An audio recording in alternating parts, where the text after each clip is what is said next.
Os empreendedores, quaisquer empreendedores de qualquer segmento, eles já rompem uma barreira importante em relação à comunidade onde eles vivem quando empreendem. Você, quando empreende, primeiro você é chamado de louco, naturalmente. Depois os teus amigos começam a se afastar porque acham que você vai pedir alguma coisa para eles. E em algum momento você começa a dar certo. E aí tudo aquilo começa a voltar. Né? Todas essas pessoas começam a naturalmente voltar ao seu ecossistema. No entanto, o empreendedor ele vive um processo de solidão enorme até que a jornada dele de fato aconteça e comece a dar certo. E lembrando que nem sempre dá certo da primeira vez. Então, às vezes, esse empreendedor ele vai para a primeira jornada de empreendimento dele e ele falha, por qualquer motivo. Ele vai para a segunda e falha. Vai para a terceira, daqui a pouco ele vai funcionar, ele vai dar certo, ele vai se reinventar, porque empreender é uma característica do ser humano. Ele vai empreender, ele aprendeu isso, ele vai empreender. E não importa quantas vezes, ele vai funcionar. Então, não desistir. 2, no processo do planejamento que nós exercitamos, como o André estava muito bem colocando, nós tratamos essa solidão. Nós tratamos essa conversa de forma amiga, de forma companheira, nessa jornada de planejamento onde o empreendedor, de fato, tem uma solidão absurda.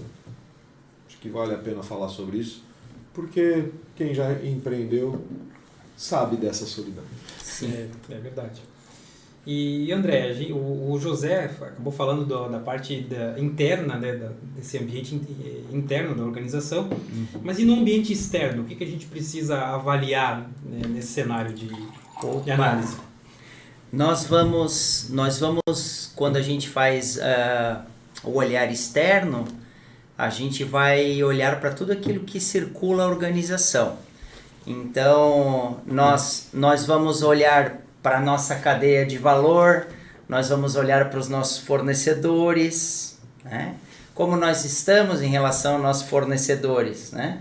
Como nós trabalhamos a nossa relação com o nosso fornecedor, né? E ali nós podemos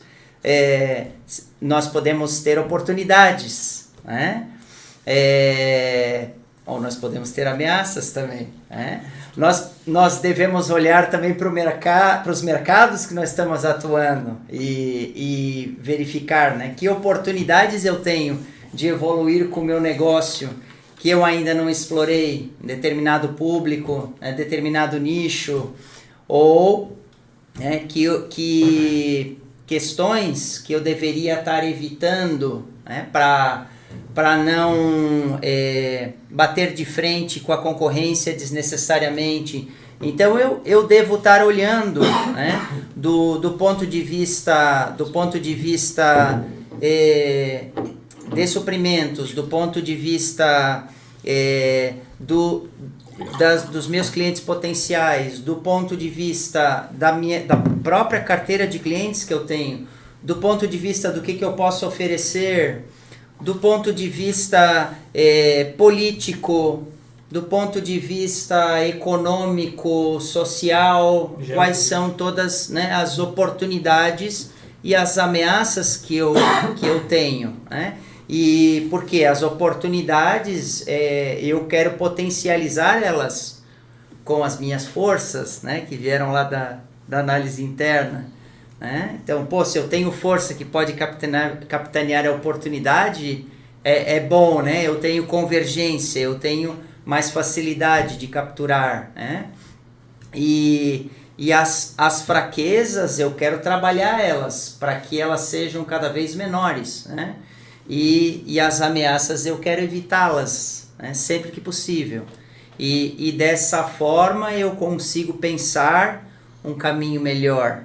Então a análise de cenário ela é muito, muito importante, porque de fato ela dá a visão do que é favorável, do que é possível, né?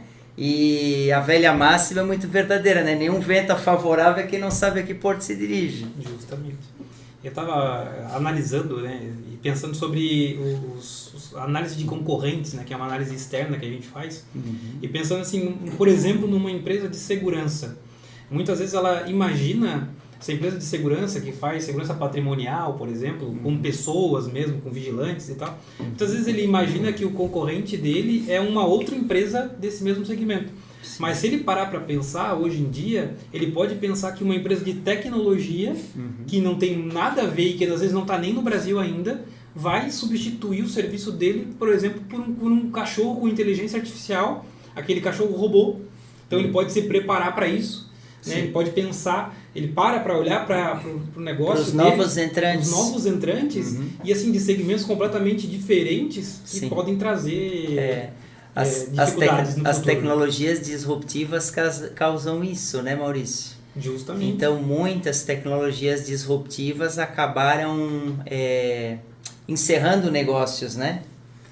Temos exemplo da Xerox, exemplo da Kodak, né? Sim. Quando eles eram um poder econômico, tinham a hegemonia de um negócio que foi desbancado por uma tecnologia disruptiva, porque não olharam para o seu cenário da forma como deveriam ter olhado. A Nokia. Eles ficaram Pararam quantas histórias, tempo, né, a gente tem sobre isso, né, gente? Com aquela convicção de que o mercado era deles e que não iria mudar tão rapidamente. Essa é uma realidade que tanto empresas como pessoas, né, nós vamos competir no mercado, tanto empresas quanto pessoas, com robôs.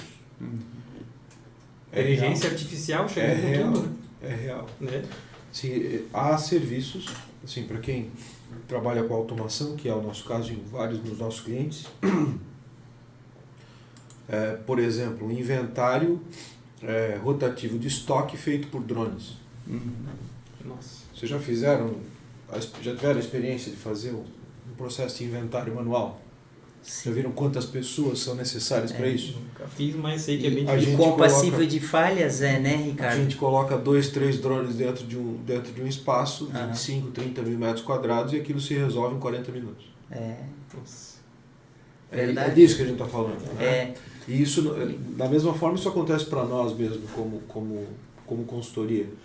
Existem os desdobramentos humanos que não vão ser substituídos tão cedo, mas os desdobramentos operacionais, assim, gente, o que é sensorização, robô, aliás, sensorização, automação física ou automação de superfície, vai ser tudo substituído por robô em muito curto prazo.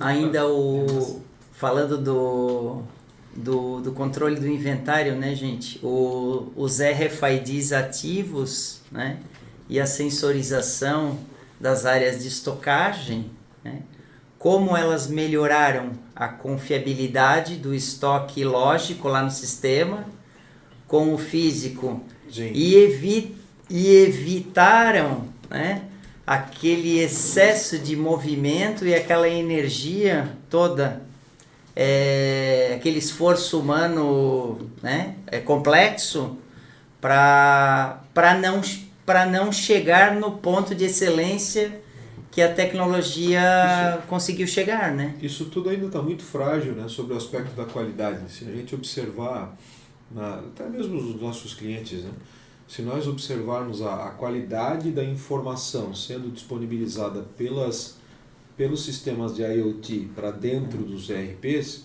elas ainda são frágeis. Nossa. Elas ainda são ruins, eu diria, certo?